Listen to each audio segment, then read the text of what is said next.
Skyscrapers look like they should topple at the slightest push, but their strength starts underground. Every skyscraper rests on massive foundations, sometimes deeper than the building is tall. The Burj Khalifa in Dubai, the tallest tower in the world, stands 828 meters high. Its foundation uses a 3.7-meter thick concrete mat supported by 192 piles, each 1.5 meters in diameter and 50 meters deep.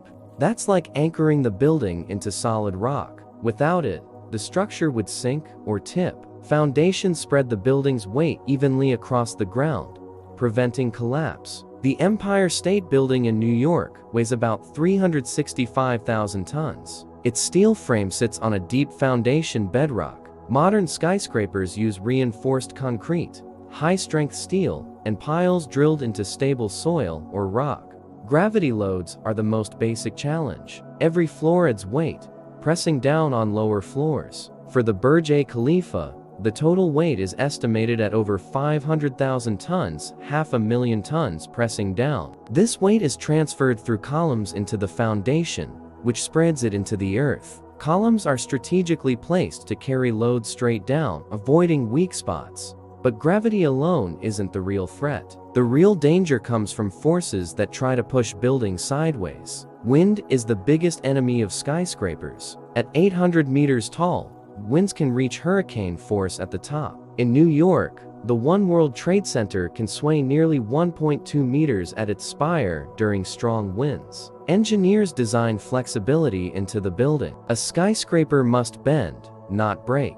Concrete cores and steel frames resist both vertical and horizontal forces. The taller the building, the stronger its resistance must be at the base. That's why skyscrapers taper as they rise. The Burj Khalifa narrows as it climbs, reducing wind pressure and saving materials. At 500 meters, wind forces can be 6 times greater than at 50 meters. That means skyscrapers must fight invisible hurricanes daily. The Burj Khalifa's design is inspired by the Hymenocallis flower. Its Y-shaped floor plan breaks up wind vortices. By staggering setbacks at different heights, engineers prevented powerful wind currents from building up around the tower. Shanghai Tower, the world's second tallest at 632 meters, uses a 1-2-0 twist that reduces wind loads by 24%. Wind tunnel testing is critical. Scale models of skyscrapers are tested in labs to measure how wind interacts with them. The Willis Tower in Chicago was one of the first to use bundled tubes, separate shafts joined together for stability. This prevents one massive surface from catching the full force of wind. But even with clever shapes, skyscrapers still sway, and that sway can be terrifying for occupants. The John Hancock Center in Chicago can sway up to 20 centimeters during strong winds. Taipei 101 in Taiwan,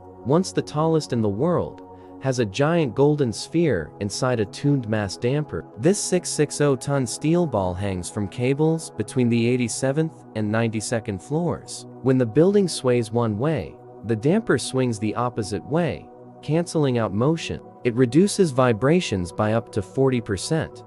Making the ride in elevators and offices much smoother. Other towers use water tanks at the top as dampers, shifting liquid weight to balance sway. One World Trade Center in New York was designed to withstand winds of 150 miles per hour. It uses a combination of a concrete core and heavy steel framing to keep it stable. But even with all these measures, traditional buildings still have limits. In 2010, a magnitude 7.2 quake struck just 10 kilometers from downtown Los Angeles. If the epicenter had been closer, many skyscrapers could have collapsed. At 500 meters, buildings sway like a 30-year-old woman on high heels. Any taller, and they become top-heavy. Taipei 101 once swayed so much that it became the world's first super-tall building to use a tuned mass damper. Engineers now routinely add these oscillating weights to buildings over 300 meters. To prevent collapse, skyscrapers need to bend. That's why architects include setbacks, gaps, or curves in their designs.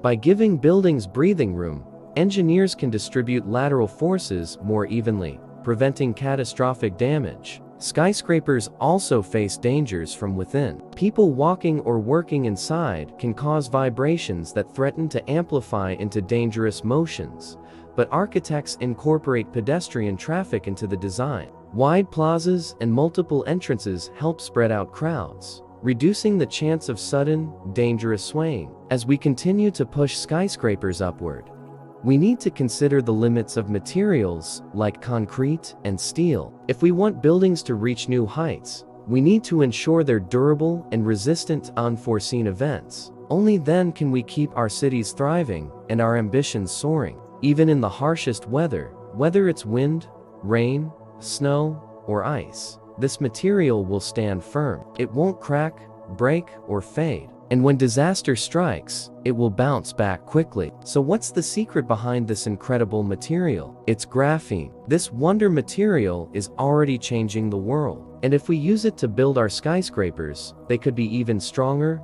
lighter, and more sustainable. Imagine a world where buildings can heal themselves. Sounds like a miracle, right? Well, it's not. It's science. Researchers have developed a self-healing concrete that uses microcapsules filled with healing agents. When cracks appear, the capsules break open, releasing the agent which fills the crack and binds it back together. This process is triggered by changes in temperature or humidity, making it a sustainable solution. Plus, it reduces the need for human intervention, saving time and money on maintenance. And here's the best part. This self-healing concrete has already been tested, and it works. Researchers from the University of Michigan created a small-scale model and exposed it to 400 cycles of freeze-thaw conditions. And guess what? It showed no signs of damage. If you like this video, check out the next one to learn more about the great inventions that shaped our world.